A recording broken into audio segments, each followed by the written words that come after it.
The reception hall was a masterpiece of crystal and lies, but through the reflection of a polished silver tray, I saw the monster behind the mask.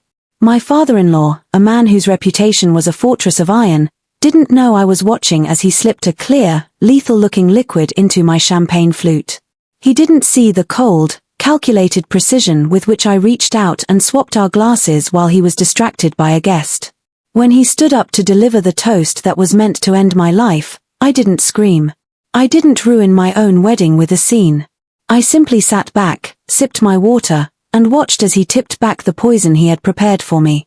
My name is Grace, and by the time the paramedics arrived at my perfect wedding, the Caldwell family's reign of terror was officially over and I was just getting started. The reception was being held at the Caldwell Lakeside estate, a sprawling monument to old money and even older secrets. Everything about this day had been curated by Evan's parents.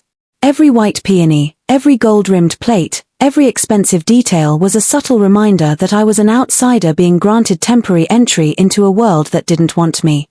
Evan squeezed my hand as we took our seats at the head table. His smile was so pure, so full of a naive, beautiful hope that his love for me could bridge the jagged canyon between my middle-class life and his family's dynasty. I loved him for that hope, but I knew better.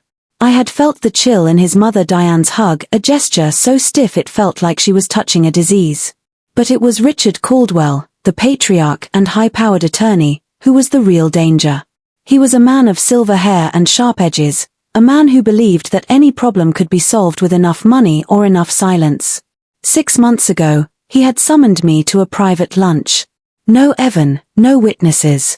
Just us and a table at an upscale restaurant where the waiters moved like ghosts. He hadn't asked about my career or my dreams for the future. He had simply slid a check for $50,000 across the linen tablecloth. Reputations are fragile, Grace, he had said, his voice as smooth as aged scotch. People like us don't survive scandals. We prevent them. Take the money. Walk away. Evan will be upset, but he'll recover. He always does. I had pushed the check back with a steady hand. I love your son, Richard. And I'm not for sale. He hadn't raised his voice. He hadn't even blinked. He just smiled a small, terrifyingly patient smile and said, "Then don't say I didn't warn you." I thought he meant social sabotage. I thought he meant cold shoulders at holiday dinners. I never imagined he meant a chemical execution at my own wedding. Sitting at that head table, my heart wasn't racing. It was cold. There is a specific kind of clarity that comes when you realize the person sitting across from you is trying to erase your existence. Richard sat there, looking like the king of the world, his hand casually resting near the champagne flute I had swapped into his place. He stood up, tapping a silver spoon against his glass. The room fell into an obedient silence. This was his stage.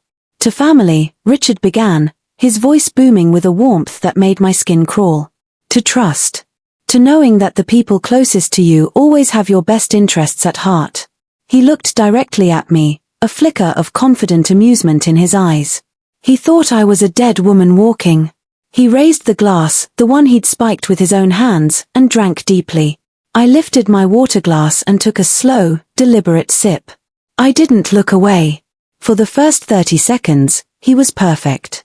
He continued his speech, weaving a story about legacy and honor. But then, the first crack appeared. He adjusted his tie. He cleared his throat. The heat in the room seemed to rise for him alone.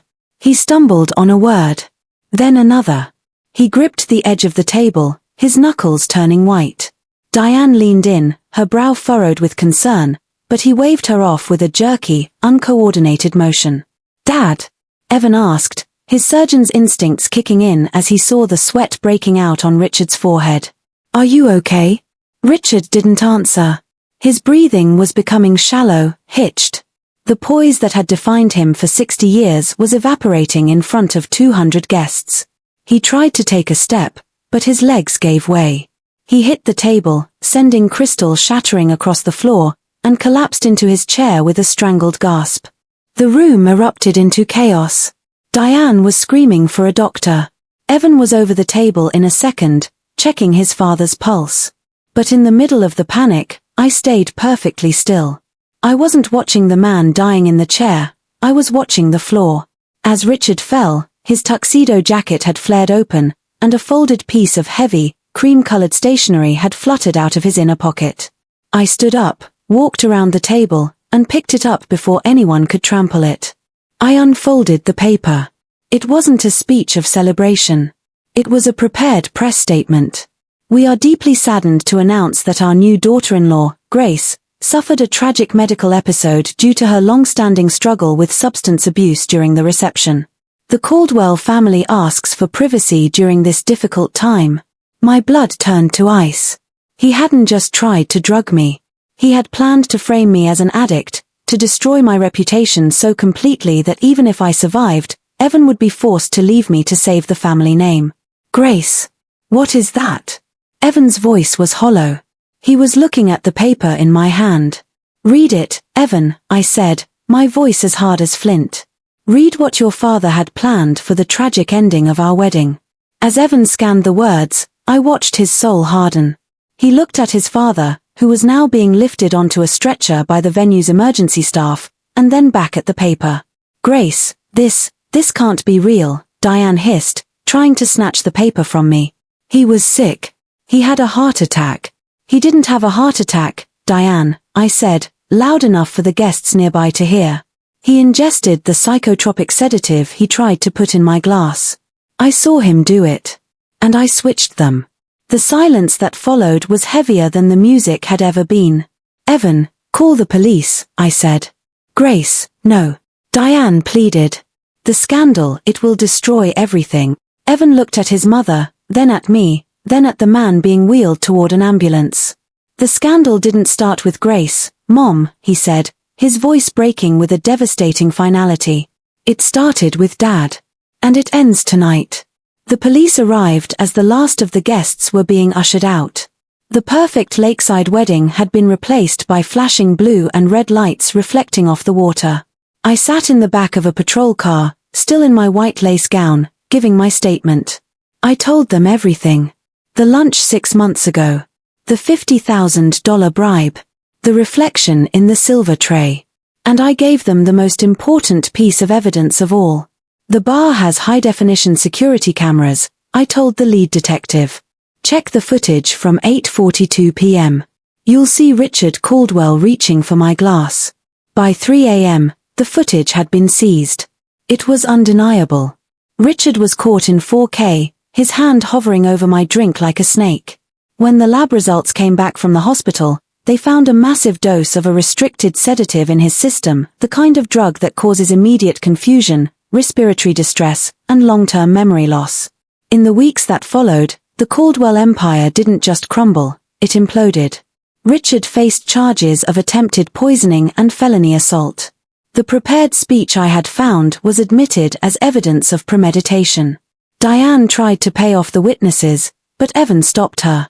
He cut off his inheritance, resigned from the family foundation, and stood by my side through every deposition. We didn't get a honeymoon. We got a courtroom. One night, months later, as we sat in our new, modest apartment far away from the lake and the lies, Evan looked at me. I used to think my father was invincible, he said. I thought his power was the truth. Power isn't the truth, Evan, I said, leaning my head on his shoulder. Truth is the power. He just forgot that one person with their eyes open can bring down a dynasty. I learned a hard lesson on my wedding day. I learned that some families aren't built on love, they are built on the silence of the people they've crushed. But I also learned that I am not crushable. If you're ever in a room where you feel like an outsider, keep your eyes on the reflections. Watch the hands of the people who say they want to welcome you. And never, ever be afraid to switch the glasses. Because sometimes, the only way to survive a toxic family is to make them drink the poison they prepared for you.